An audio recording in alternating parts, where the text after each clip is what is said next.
So we can say all the bad words we want to, and they can get snipped out. Heck yeah. That's it. First thing to think about is to review what you were sort of just musing over at the time of writing the post. As you move from sort of simulation to storytelling, you end up with your character's traits meaning a different thing, right? Like, if you have a game that's simulating horse racing, and you've got a horse that has a trait or something, it's in a simulation, that's a mechanical effect that's going to reduce your chances to win. But in a story game, that's a cue for role-playing and drama, right? So it's, I don't know. I don't know what else to say from I said. Well, we were thinking, I believe you were talking about honor and samurai, which is an example that often comes up. Or somebody did. Yeah, well, I don't know if it was samurai, and maybe I got your example wrong, but sort of, yeah. I mean, you read it. Yeah, well, if I'm remembering correctly, the idea is that in some role-playing games, it would say honorable or like, Bushido, Code of Bushido or something on your sheet, and it is a thespian obligation on your part to accord with that. Not just it's not just you have to be true to your character, but you would be cheating. It is living up to the limits of your character, right? Like, your character's not supposed to know modern day science, right? So you can't, go to some medic's tent and like wash everybody's wounds with alcohol and whatever, right? And in the same way, if you have a code of Bushido, you can't break that code just to make some extra silver. Right, and if you did, instead of people going, oh, wow, look, he's breaking his code, how cool is that? They would go, you're cheating. Right. You're gaining silver pieces, and your character sheet says you shouldn't do that. Right, and so I agree. So that's the difference, right? And so, between being a psych limb or a limit on self-serving behavior turns into cue for dramatic role-playing. Well, then the alternative being that your character has the option to behave as you say, as you will, but we've designated that hard line as a dramatic shift as far as the character is concerned. And so, in other words, it's not just that he can, it's a big deal if he does. Yeah, right. Or doesn't, for that matter. Or says, says, I'm not gonna. Following it is just as dramatic as not following it. We know it's there. And I'm looking now, I mean, as you know, I'm working on my version of Champions. And it's based only on early 80s Champions, pre-4th edition. So, and I think you're pretty familiar with that publishing history and the game. I played Champions really early on, and it's never quite stuck with me. Right. But yeah. And so the interesting thing about it is that psychological limitations were treated very differently at different tables. And in some tables, they were treated very much the same way that people had always interpreted alignment in D&D, which boils down to the phrase, you can't do that.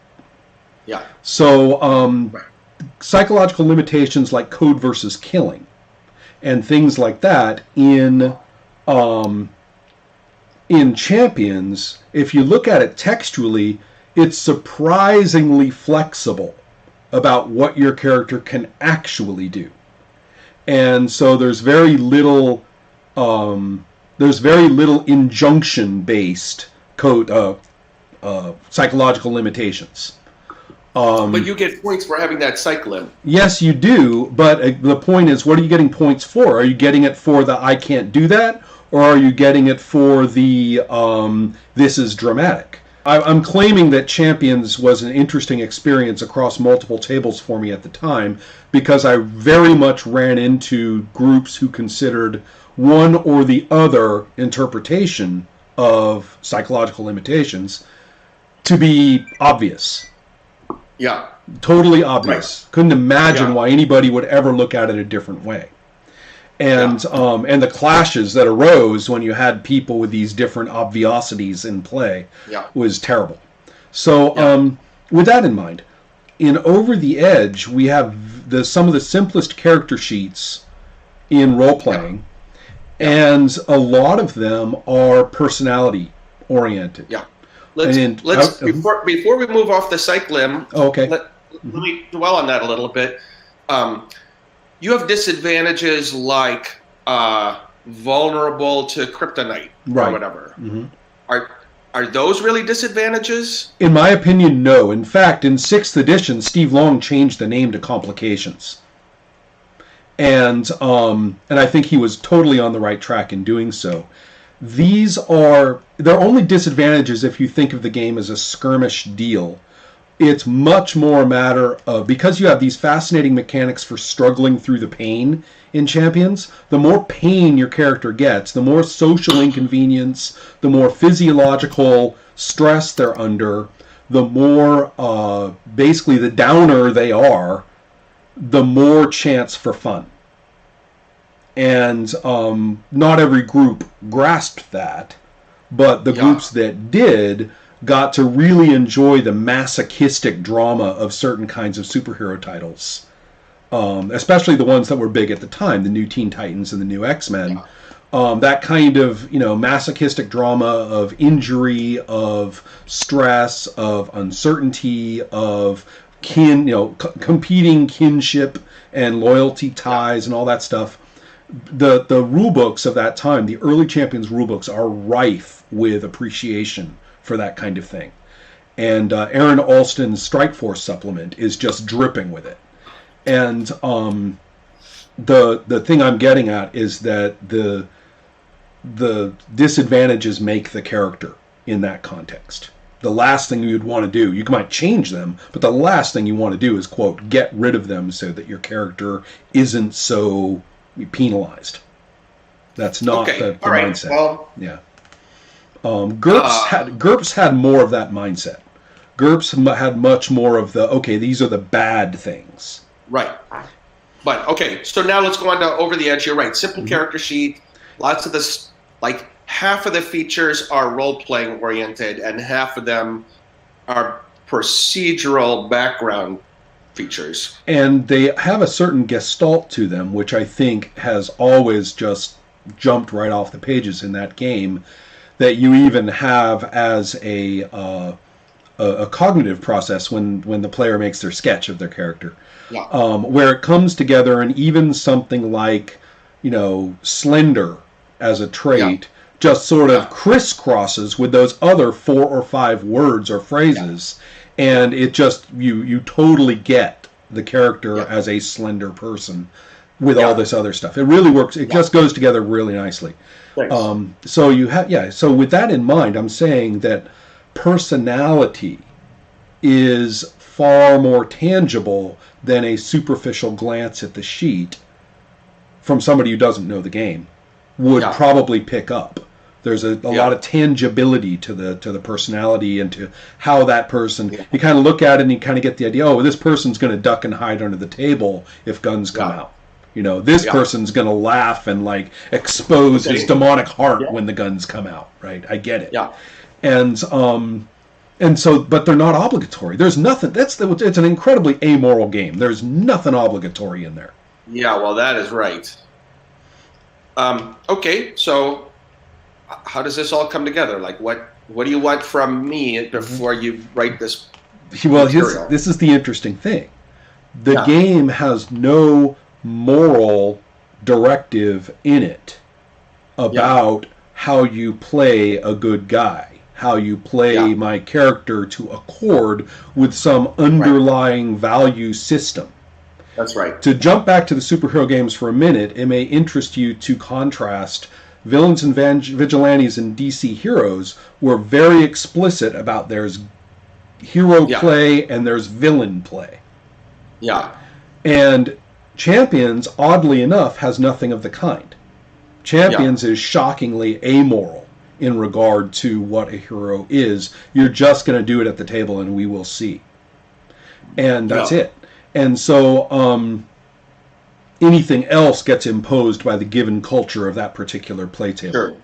Now, so going to Over the Edge, you're looking at it and you're saying, well, this is very existential. What we discover is, and this is one of these terrible words, protagonism in this fiction that we're making.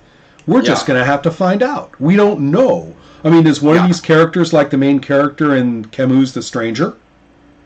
Is one of these characters like, an action hero? Who's, I mean, Indiana Jones fights Nazis because Nazis are bad, and Indiana Jones is good. He's good because he fights Nazis, and he fights Nazis because he's good. You know what I mean? It's it's fixed. Yep. It's simple. Now, or do we have a character who's complicated? Over the Edge is also extremely literate in a fashion that a number of game texts are, but a lot of gameplay isn't. In which you have people who have just, casually read books like The Stranger, and thought about it, and it's just part of their mindset that they've looked at these kinds of things. And I mean, the reading of Burroughs is the obvious one, but there are lots and lots of others. Now, and you've deliberately thrown the whole thing into an amoral context. Stereotypically, a Mediterranean island, similar to Cyprus, and so you've sort of thrown people into a place where you can buy dope on the street corner. You have every imaginable human service available for sale. You have who knows what. And then, of course, you go one step further into the occult and into fetishism. And then after that, you go one step further into whatever it is you come up with. Right, that's right. And so you've got this going on. And you have these protagonists in there, none of which have a moral directive. And even if they do, even if they have upright and honorable as a trait, we're talking about something that, and that's going to mean what? Exactly. Right. And so so that's what I'm saying. You have this if there's morality, it will be emergent in action. Right. That's right. That's what we're talking about. Yeah, that seems fair.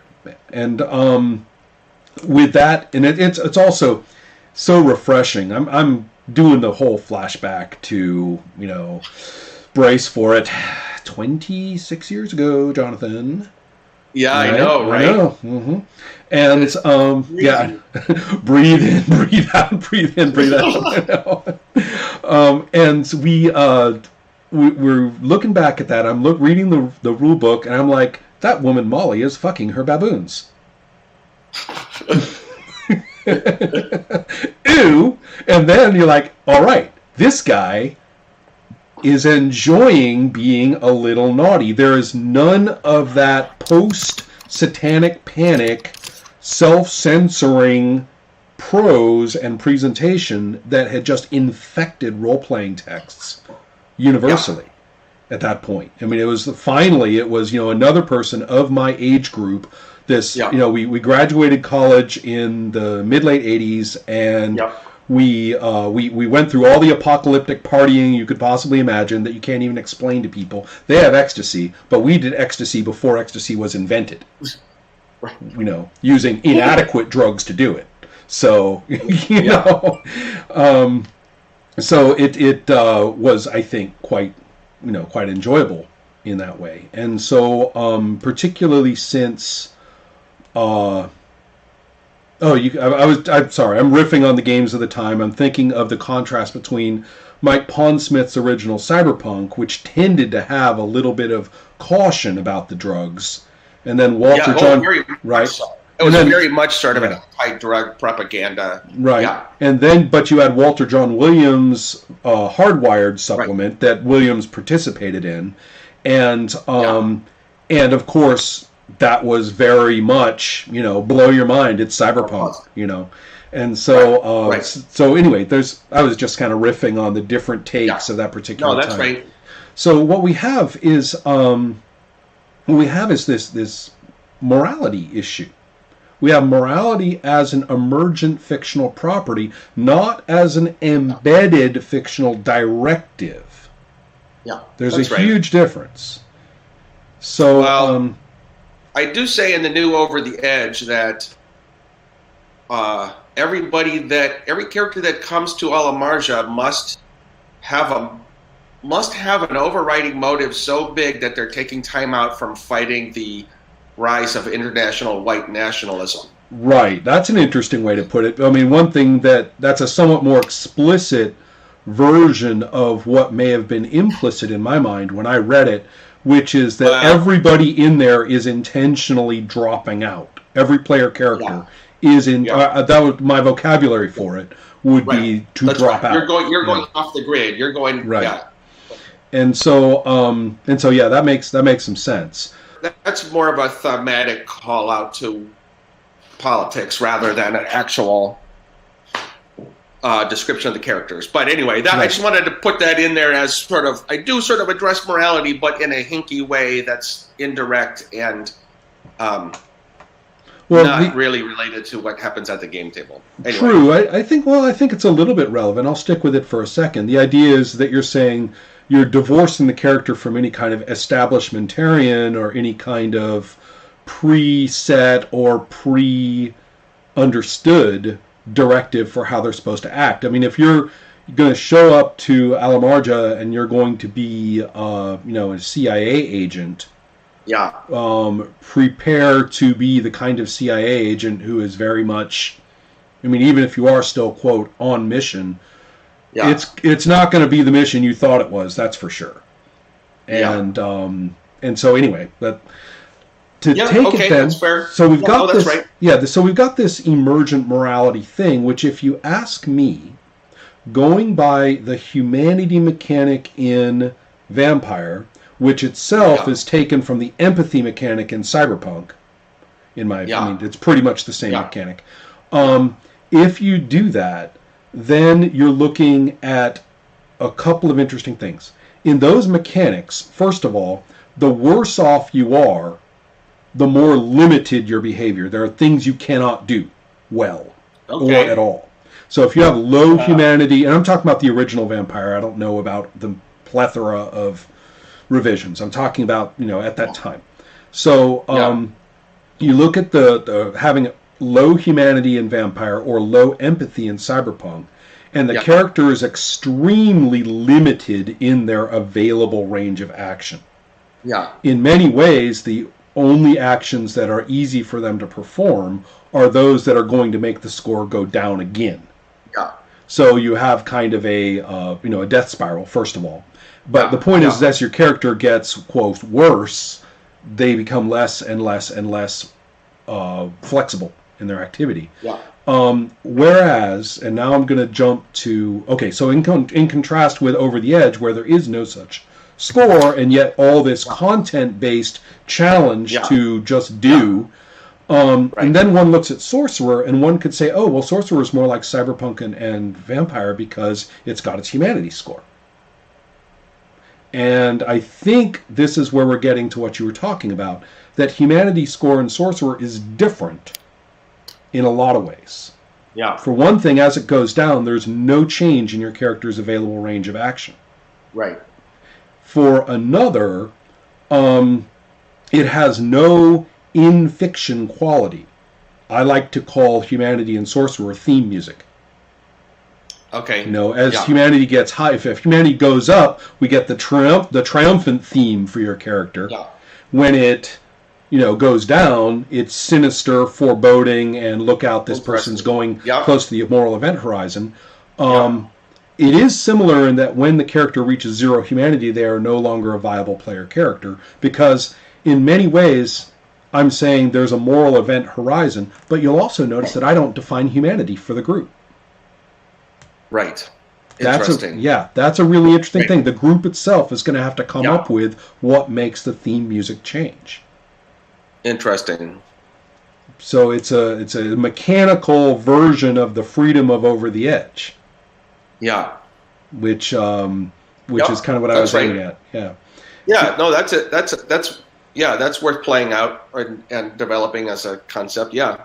I make no bones about the impact of Over the Edge on my designs at that time. You will laugh at me when I tell you that my I have drafts of games using R. Talsorian's early interlock system, and I have drafts of games based on tweaks of Rollmaster.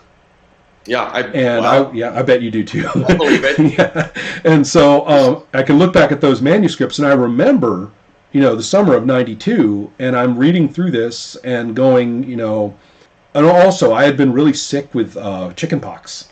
I was just I just missed the vaccine. Yeah. At the age of 26, I know. Age of 27, I contract chickenpox, and I'm deathly ill. And I spent most of the time in recovery playing fighting fantasy. Nice. Right, but there I was playing fighting fantasy, and then Over the Edge comes out, and I'm thinking to myself, why the hell am I coming up with 52 different, attributes and all these sort of heavily layered resolution systems when this worked? Yeah. And it really it really made a lot of sense to me to start thinking in those terms for purposes of these designs. Yeah. When I look at, therefore, what you're going to do with this Over the Edge, tell me a little more about Over the Edge and the challenge to conventional or conventions-based morality that it may offer. Well, I think you hit on it earlier when you called it literary. Everything is handled as a literary element. Right, so you might have a character trait which is you help the needy, but it isn't. It's a literary device that lets everyone know the kind of trouble you get into and why. Right, or maybe it. Instead of it being your trouble, it's your question mark, and it's the thing that might or might not stand up to play, right? If you're altruistic and that's your question mark, then that's your morality is being or not being altruistic. But it's sort of dealt with as a literary question of character development rather than any reference to an outside framework like alignment. Right. In other words, it's not designated as good, and in terms of the immediate circumstances of the character, may turn out to be far from good. Right, and you decide for yourself whether altruism is even part of your character. Right. At the more general philosophical level, absolutely. Maybe help the needy. You're just neurotic, for all we know. Right. So the sense of the word that came up, and I'm still kind of iffy about its use. The word that came up is called flags, and it referred to games in which one person has created something, say a player has filled out a character sheet, and hands it to another person, and that person looks at this and is responsible for using it for prep. And it's a very common thing, but not all games have it. And the idea being that you look at it and you say, these are flags. These are things I'm supposed to pick up, adopt, and turn into situational prompts or opportunities. In other words, if let's say we were playing Pathfinder, Jonathan, right? And the question is whether I see Elven Archer stuff on your sheet, and I say to myself, haha, Elven Archer. Okay, good. We've got that niche filled. Let's make sure none of the other people are taking that niche, or at least not too much. And, that's pretty much all I would care about. Because because I've got my adventure, and you guys are making up your characters to be in it, and that's cool. Yeah. Now, on the other hand, if I treat Elven Archer as a flag, then that means that I'm going to think up stuff that otherwise I would not have thought of or included that are going to be difficult for an elf, or exciting for the player of an elf, or otherwise make it very important that we have an elf with us. Yeah. In other words, it isn't just any band of adventurers who happen upon the dwarven treasures that Smaug guarded. It's not just, it's these dwarves, who have a kinship issue with the treasure that Smaug is guarding. And that's kind of a pretty cheap example. You see, books can do that automatically. The artifice, the I hate to say fakery, but the sort of shocking convergence between what the characters need, want, and do, and the situations that the characters are in, is completely artifice when it comes to written fiction. But we pretend it's not, and the better written ones make it easy to pretend that it's not faked. Yeah. Whereas role-playing is a much more naked and risky phenomenon as far as that's concerned. Yeah. So we have the interesting possibility for it, for example, not to work out, as if the different pieces of the author's mind weren't getting along, or at least we are in the state where they may or may not get along as we play. And with that in mind, these kinds of flags are a big deal. What am I going to do? That seems like a great point. Flags. Yeah. Yeah. I used to not like it, and I got to, as long as I remember that we're talking about them not as challenges to, somebody once said, okay, a flag is easy. It's the GM sees what kinds of challenges to give to the players. And I was like, let's look at it a little differently. Let's back it up. Let's think of it as the players challenging the GM. And that makes a lot more sense to me. Because the GM has to adopt them with authenticity, right? They have to get it. They have to move on it. They can't just fill in a slot. And so, so it's kind of interesting. Let's say that I make up a character for an Over the Edge game. The new Over the Edge. I make up a character, and I'm going to come up with the rock and roller who's faked his death. And he wasn't actually a very great one, so he's not Elvis or anything like that. He's not Jim Morrison or anything. But he had the sort of a beta level, but he's faked his death, and he's got his occult lizard in a nod to Mighty Jim. He's got his occult lizard, and he's gone to Alamarja to go and play real rock and roll for the real people. Even if it's a gig with 10 people in it, that's what he wants to do. That sounds good. Yeah, and I've only named a couple of the traits so far, but I think you can probably see some of the others that would go there pretty easily. And so so there he is, and I've got those things on the sheet. Do you still have the signs, like the little little things? That's right. Yeah, cool. The little telltale signs. I love them. I love them. I mean, I adopted those for Sorcerer, and it's so wonderful just to list. Those are great. Just to list them when you say, okay, what's your character look like? The person rattles off the signs. You're like, I got it, right? Yeah. So if you looked at the character's signs,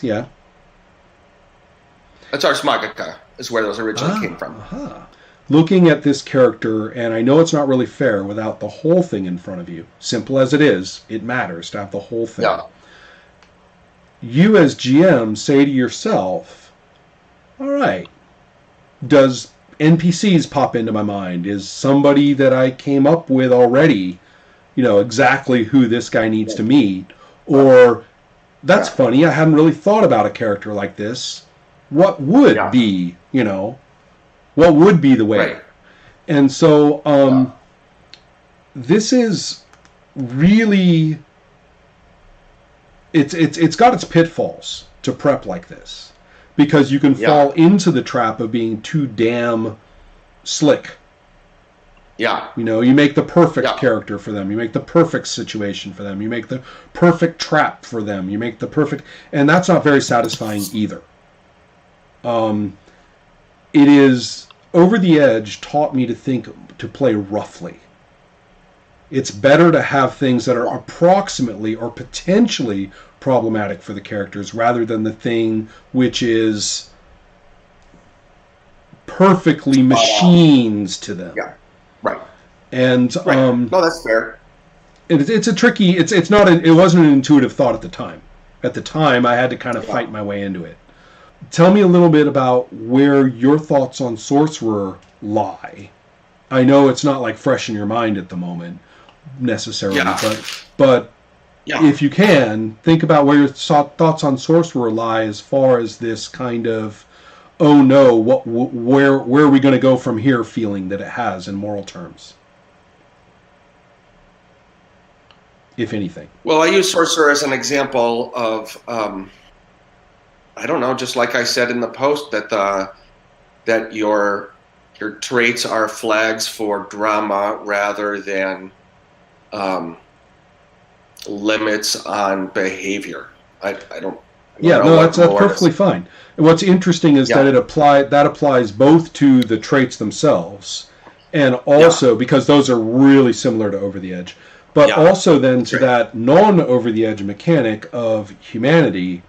One thing that's also kind of interesting is the notion that a person who's done this demon summoning and demon binding to then say, and they've stepped away from ordinary morality or even metaphysics to do this at all. Now, is that a good, and it's a problematic thing. I mean, by definition, this thing challenges the humanity score. And then the next question is, can you now do good when you're not even obligated to? Right. Interesting. And that's the question. I really was interested in all kinds of questions of, do we have, sitting at the table, any sense of wanting our characters to be admirable, enjoyable, even characters we might not even agree with in terms of the details? Well, they have to be appealing in some way, just like any character.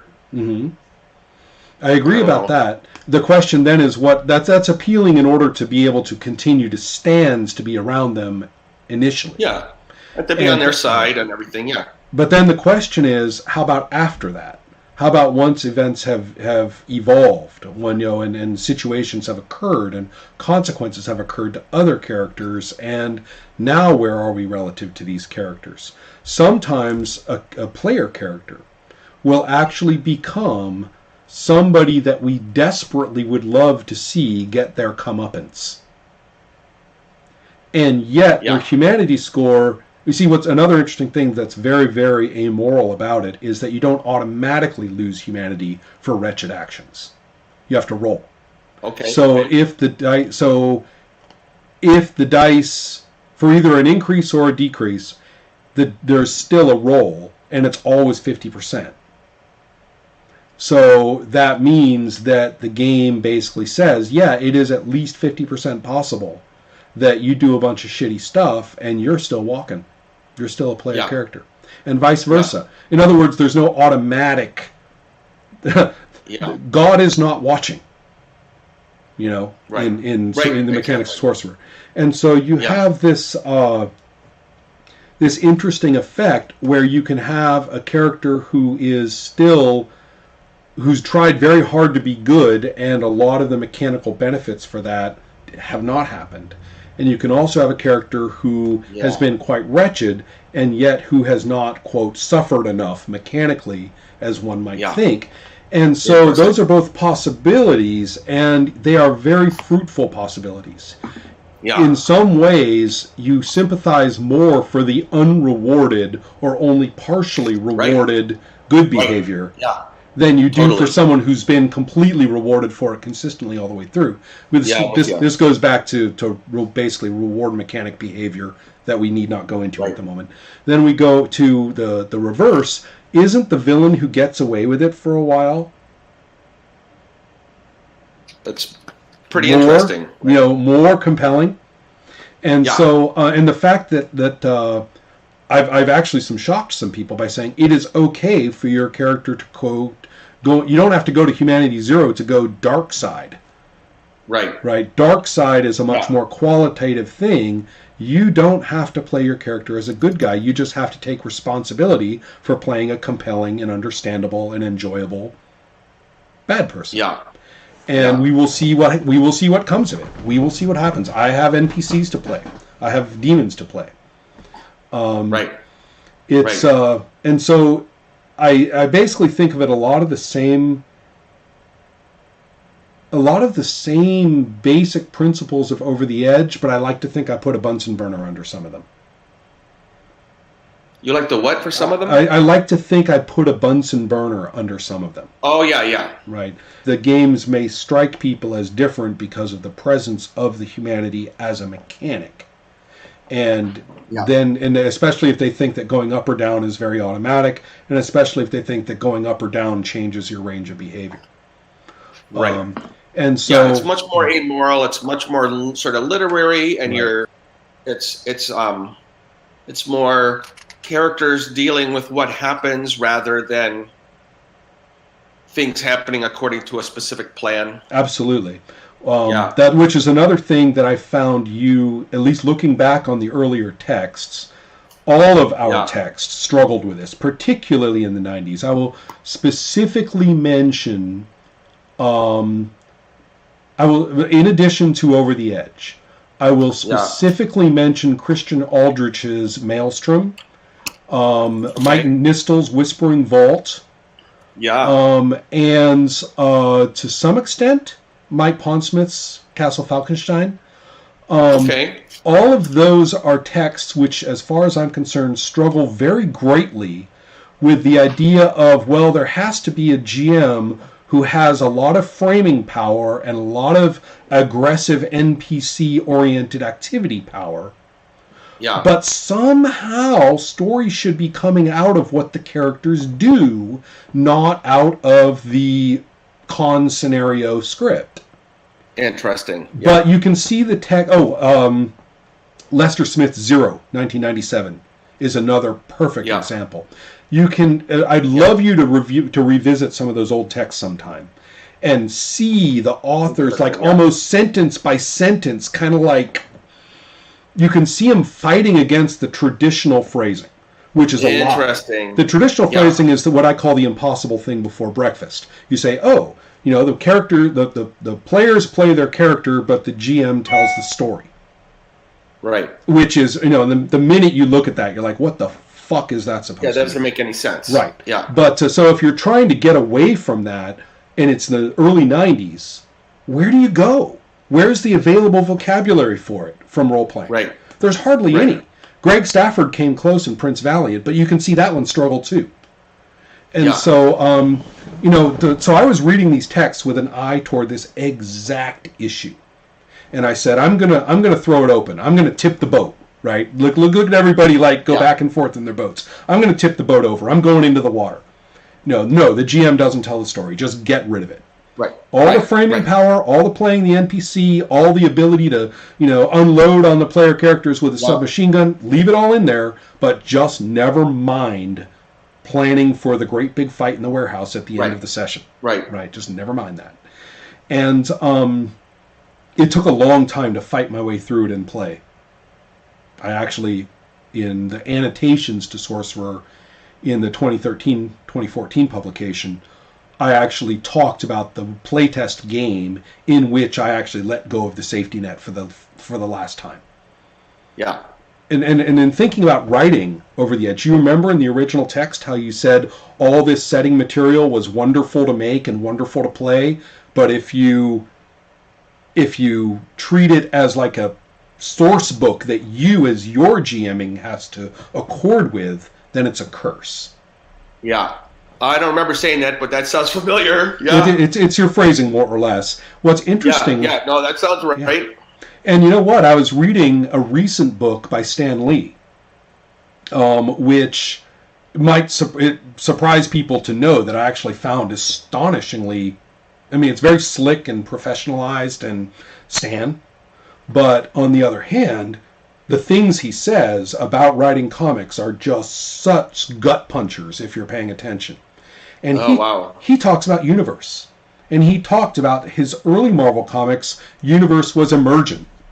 If I wrote it, we just threw it in the hopper and we wrote something else and we grabbed what was there and we kept going and it kind of grew. And then he talked about universe as an editorial device and how he considered that to be an albatross. Yeah. And I think he was dead on. He was absolutely dead on. The difference between the Stan Lee, Roy Thomas universe versus the Jim Shooter, Mark Gruenwald universe is they're not the same things. Yeah. What's the role of setting in this context? Well, so the interesting thing that I did with setting here is I took a lot of the material that was setting in 1992 and I turned it into scenarios. Mm-hmm. So for example, in 1992, there is a Museum of Modern Life, and it's on such and such a street, and you can walk up to it and see what's in it. It's kind of a map-ish type version of it. I mean, it's sort of like any role-playing setting where everything is laid out, and if you walk into this bar, you'll meet these people, and they have this much money in the cash register, or whatever. That's sort of Village of Hamlet style. The very phrase I was about to use. So go on, yeah. Yeah. And so, and now the Museum of Modern Life is in the GM section, and the GM is shown several ways to use it dynamically in a campaign. It's opened and no one's seen it before, or it's about to open and you're invited to do an art installation, right? Or but it's dynamic. And Giovanni's Cabs are the same thing. They were the sort of the dissident cabbie company that the underdogs, and now instead of being part of the island, they're a scenario where they can appear, right? And suddenly there's something new, and now you get to be involved with this new thing that's happening. So even like in the 92, I treated everything as a setting, and then said, "But don't follow this 100%." Yeah, exactly. And you see what I mean about the struggle? Yeah. Right. Yeah. And now it's more like, here's some setting stuff, which is vaguer than it used to be, and then here's a bunch of material that would have been setting, but instead we're giving it to you, the game master, to use however you like it. Right. These are moving pieces, and they are not like. They're moving pieces that you have to pick up and put places. That's right. You don't use. That's right. No one runs across them by accident. You choose to include these in your campaign. Yeah. The historical interplay of our game designs and the aesthetic problems that we've wrestled with. Have seen a little light in the conversation. I really appreciate that. Let me say one more thing about the setting. Yeah. In 92, there would be story ideas, right? Like, okay, here's this sequence bar. It's a nightclub, and it has these features, and here's some things how characters could get involved, or whatever, right? And now the setting, the GM material, the story ideas, so to speak, are really, they're like a look behind the curtain. Like, the point of this bar is to confront the characters with this weird situation, and you can play up this angle or that angle, and you can have this happen or that happen. But that was all implicit in 92. Like, right. You read between the lines, you could tell that I had invented this stuff to do this thing. There are a couple of implications. You talked about the Comptons. And the Compton and his Satanist, weirdos as being kind of an entry level to the kinds of weird shit, but they were intended to kind of get past. But exactly, and there's just way more of that now. It's like it's way more. Hey, I'm the game designer. You're the game master. Here's why I put this in here for you. Here's what you can do with it. Right. So it sort of more puts into practice that idea from 92 that people should be creating their own stuff. There's a phrase in my edition of Pendragon